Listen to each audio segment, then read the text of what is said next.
पीछे सड़क तक लोग दिखाई दे रहे हैं। मैं वो दूर मोटरसाइकिल जहां खड़ी कर करके आप आए हैं, वहां तक लोग दिखाई दे रहे हैं। जो यहां नहीं आना चाहते थे, बसों पे खड़े हैं, हेलीकॉप्टर के पास भी खड़े हैं।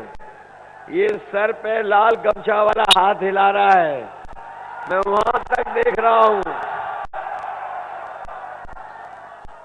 ऐसा चुनाव तो पहली बार देखने को मिल रहा है। ऐसा चुनाव कभी पहले देखने को नहीं मिला, जहां पूरी जनता इस बार तैयार है वोट डालने के लिए।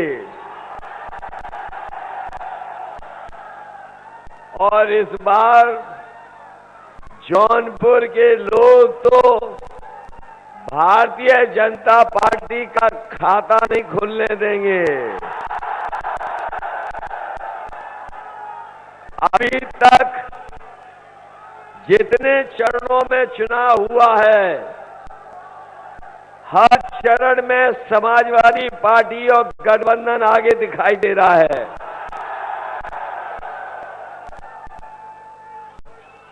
और पहली बार देखने को मिल रहा है कि हर चरण में जो जनता है वो गठबंधन को जिताना चाहती है। और ये जनता में मुकाबला चल रहा है कि कौन ज्यादा सीटें किस चरण में जिताएगा। और लगता तो ये है कि छठवें चरण में तो भारतीय जनता पार्टी के छक्के छूट जाएंगे और आते आते सातवें चरण में गठबंधन के साथ जनता का पूरा गठबंधन हो जाएगा। इनके खाते नहीं खुलेंगे सातवें चरण में। जो लोग गर्मी निकाल रहे थे, बताओ उनके नेता कार्यकर्ता ठंडे पड़ गए कि नहीं पड़ गए? उनके नेताओं की गाड़ी से झंडे उतर गए कि नहीं उतर गए? और अब तो सुनने में आ रहा है बीजेपी के नेताओं ने अपने घरों से भी झंडे उतार दिए। और जिन्हें हार का डर है, जिन्हें सबसे ज्यादा हार का डर है, वो बताओ बनारस पहुंच गए कि नहीं पहुंच गए? इस बार न केवल जौनपुर बल्कि बनारस से लेकर के आजमगढ़, चंदौली, मिर्जापुर, भदोही, सोनभद्र और गाजीपुर के लोग इनका खाता नहीं खुलने देने वाले। आपने इनके भाषण सुने होंगे, इनके नेताओं के। इनके नेता पूरे देश के यूपी में आ गए। बताओ यूपी में आ गए कि नहीं आ गए? और जब इनका भाषण सुनोगे तो पाओगे कि इनसे बड़ा कोई झूठ नहीं बोल सकता। कहने को तो बीजेपी वाले कहते हैं कि वो दुनिया की सबसे बड़ी पार्टी है, लेकिन इनके नेताओं के भाषण सुनोगे तो आप अपने आप आकलन कर लोगे कि दुनिया की सबसे झूठी पार्टी अगर कोई है तो वो भारतीय जनता पार्टी है। इनके छोटे नेताओं के भाषण सुनोगे तो छोटा झूठ बोल रहे हैं, और बड़े नेता का भाषण सुनोगे तो बड़ा झूठ बोल रहे हैं।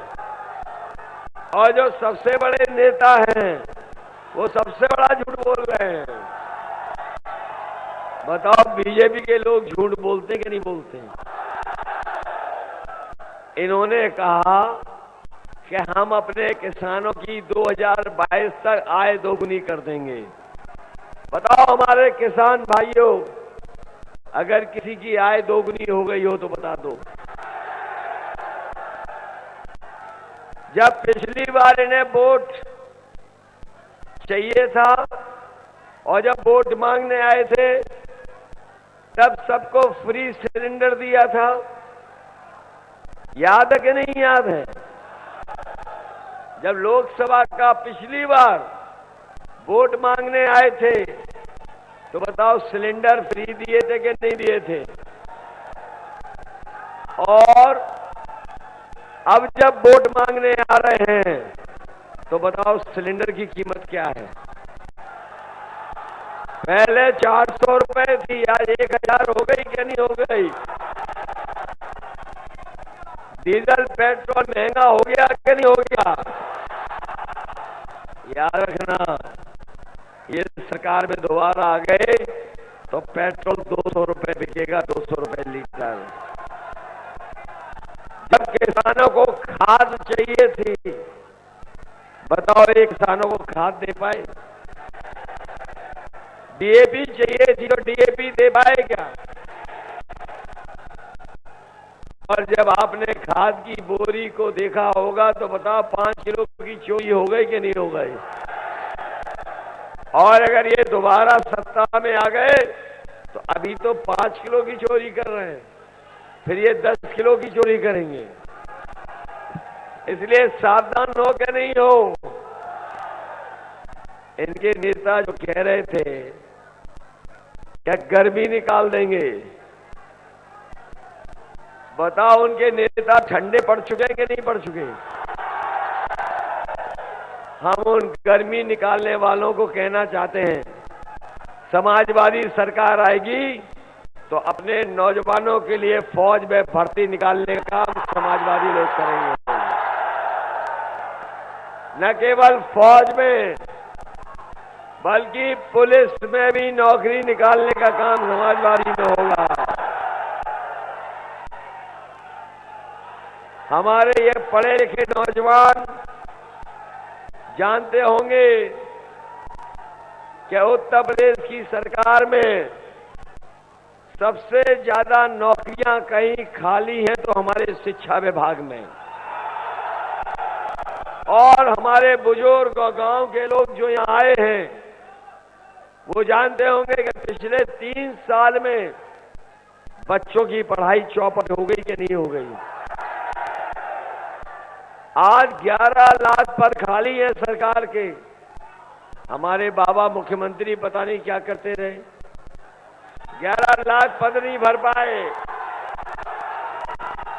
11 लाख पद भर्ती होते तो हमारे बहुत सारे नौजवानों को नौकरी और रोजगार मिल जाता।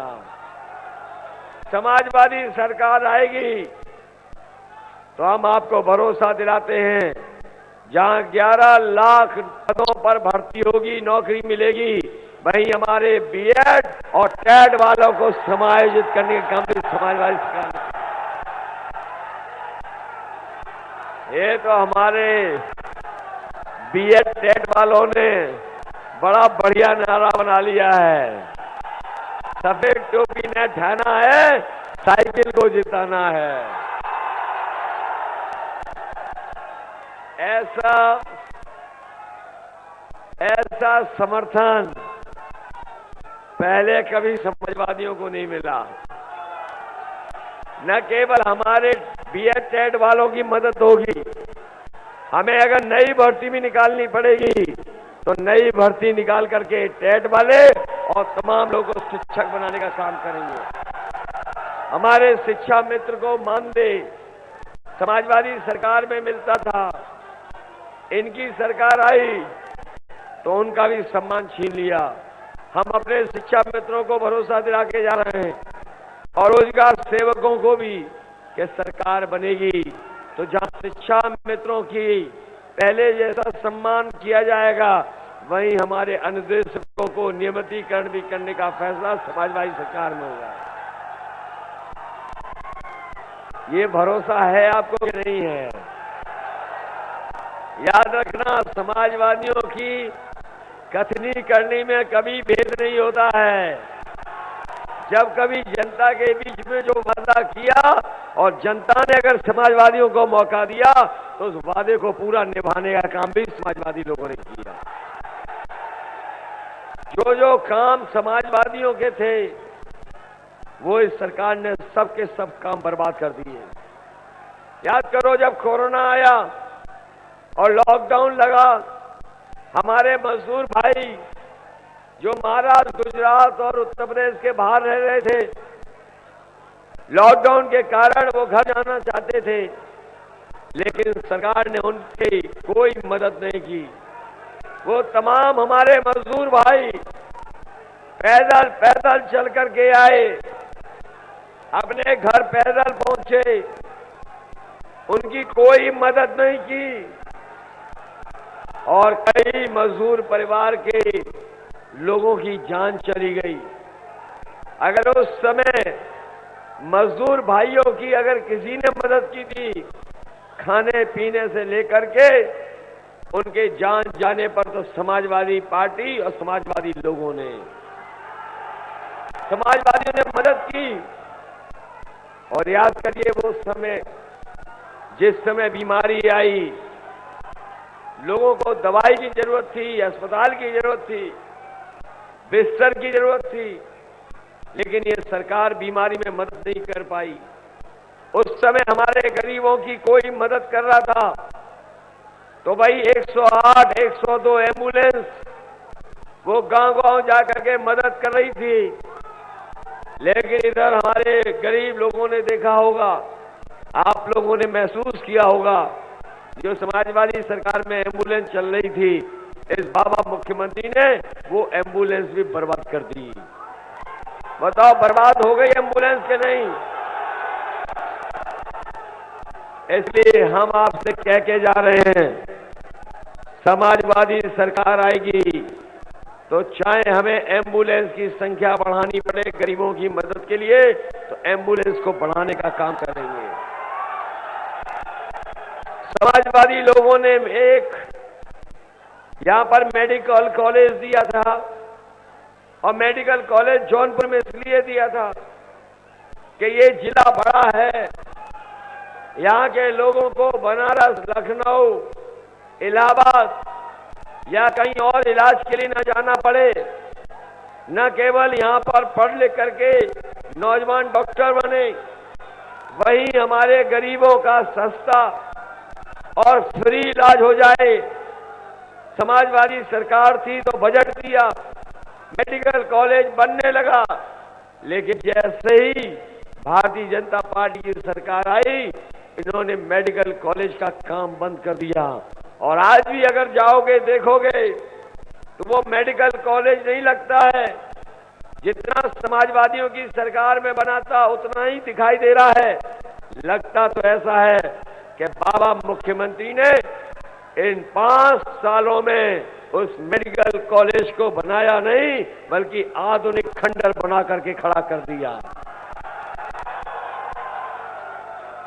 न केवल मेडिकल कॉलेज बनाया, लेकिन दिल्ली वाले कैंची लेके आ गए, लखनऊ वाले फीता लेके खड़े हो गए और बताओ उसका उद्घाटन कर दिया। जो मेडिकल कॉलेज पूरा नहीं हुआ, उस मेडिकल कॉलेज का उद्घाटन कर दिया। हम आपको भरोसा दिला के जा रहे हैं, इस जौनपुर के मेडिकल कॉलेज को चलाने के लिए अगर हमें डॉक्टर और स्टाफ को लखनऊ जैसी पीजीआई की सुविधा देनी पड़ेगी, तो पीजीआई जैसी सुविधा देकर के इस मेडिकल कॉलेज को चलाने का काम करेंगे। न केवल मेडिकल कॉलेज चलाएंगे, बल्कि अगर हमें यहाँ जो दूर रह रहे हैं लोग, उनके इलाज जांच के लिए मेडिकल कॉलेज से जोड़ते हुए कोई व्यवस्था करनी पड़ेगी, तो वो भी व्यवस्था बनाने का काम करेंगे, जिससे बदलापुर के लोगों को इधर उधर जांच के लिए और दवाई के लिए भागना ना पड़े। इसलिए आपसे हम मदद मांगने आए हैं। बता बताइए, मदद करोगे? ये चुनाव सरकार बनाने का है कि नहीं है? बीजेपी के लोगों ने जो दुख और तकलीफ और परेशानी दी है वो भूल तो नहीं जाओगे? और ये हमारे नौजवान 5 साल से इंतजार कर रहे थे नौकरी और रोजगार के लिए।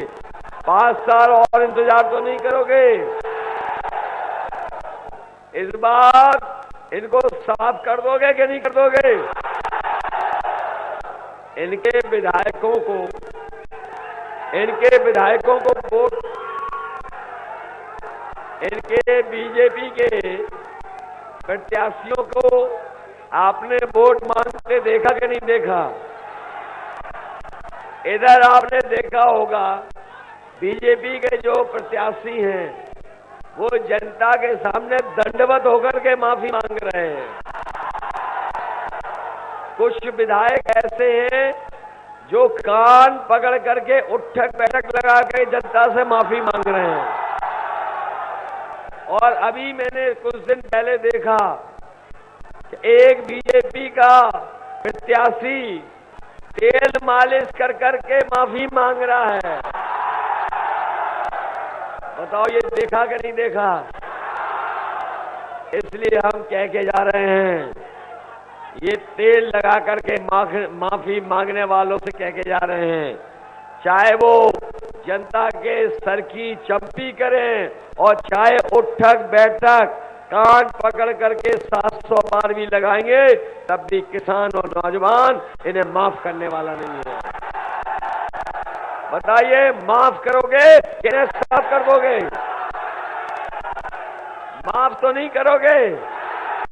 बताओ, साफ कर दोगे? और हमारे